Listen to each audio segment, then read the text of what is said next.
অপেক্ষা অবিৰত। কথা বিমানজ্যোতি বৰবৰা, আবৃত্তি ধ্ৰুৱৰাজ। সময় সমাগত আজি, তথাপিও অপেক্ষা অবিৰত তোমাৰ বাবে।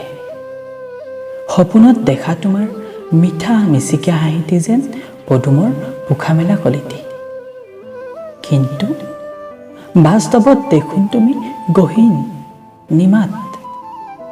তথাপিও অপেক্ষা অবিৰত তোমাৰ বাবে। তুমি আহিবানে এপাহি ৰঙা গোলাপ হৈ? তুমি আহিবানে সন্ধ্যাৰ সুবাসিত শেৱালি হৈ?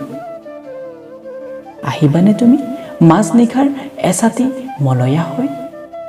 নে তুমি আহিবা পুৱাৰ কোমল ৰঙা বেলিটিৰ সুকোমল কিৰণ হৈ?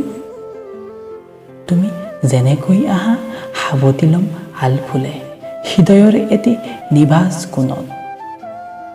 আজিও অপেক্ষা অবিৰত কহিমেলা সপোনেৰে তোমাৰ জীৱন বাগিচা শুৱনি কৰাৰ প্ৰতিশ্ৰুতিৰে। ধন্যবাদ।